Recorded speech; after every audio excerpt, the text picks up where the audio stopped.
So Buddy is kind of one of the ideal candidates for this award. He's done a lot of patents, he's done a lot of disclosures. We have a fairly prominent startup company that came from his work.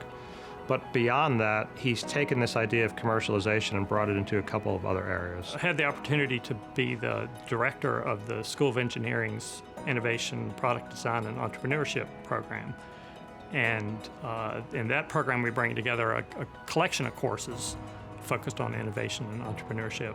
Things that we focused on a lot in engineering, teamwork and communication, and being able to plan and manage a project.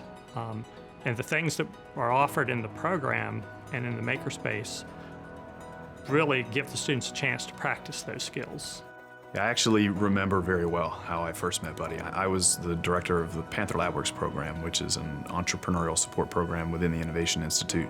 And Buddy walked in one day with no scheduled appointment, laptop under his arm, baseball bat over his shoulder, saying, you know, I've known this is a resource that's here and I need some help. I immediately got pretty excited about what he showed me, and it really felt like that there was an opportunity for me to help him first at the university, and then we subsequently felt like there was a great opportunity to license his IP and his work and spin it out of the university and go build a company.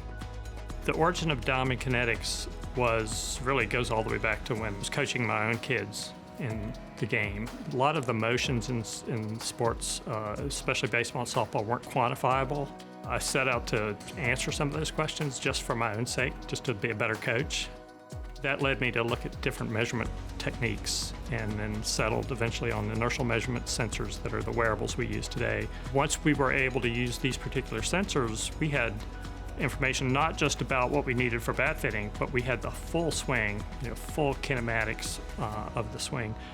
And then the light bulb went on that there's a lot more to that actually than just the bat fitting. We are now almost a 6-year-old company. We have 27 employees, most of whom are in Pittsburgh, and our customer base ranges from 8-year-olds to almost half of Major League Baseball teams. So we're one of the leading technologies in baseball and softball for player development. My research just tends to be applied.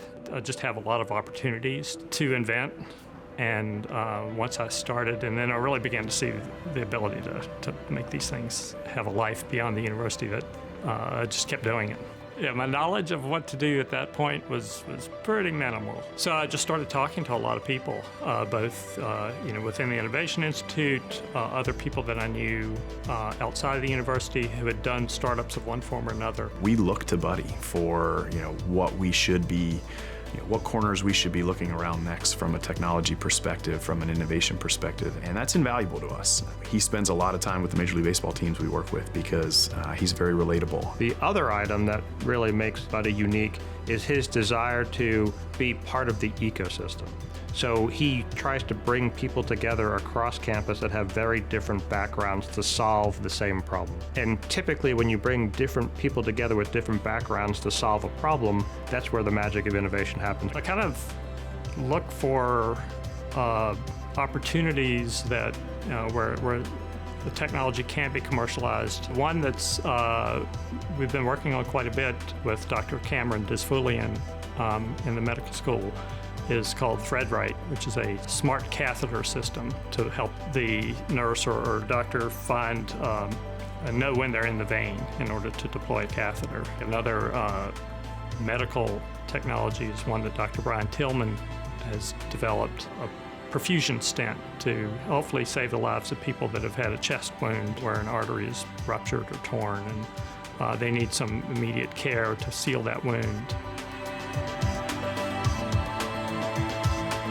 I think the scholarly work still has to come first, right? The teaching and the research still has to come first. There's probably a better appreciation that if you really do a good job of answering the questions, the fundamental questions, then there's a path to see that technology live, not just in a paper.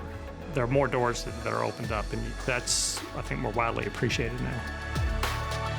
I've really enjoyed working with the team at Diamond Kinetics and seeing that grow.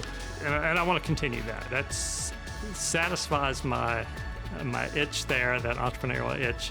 and I don't plan to see that go away anytime soon. I do plan to continue working with students here and taking whatever I've been able to learn and help them launch their own ideas. To me, that's as satisfying in its own way, as doing it on my own.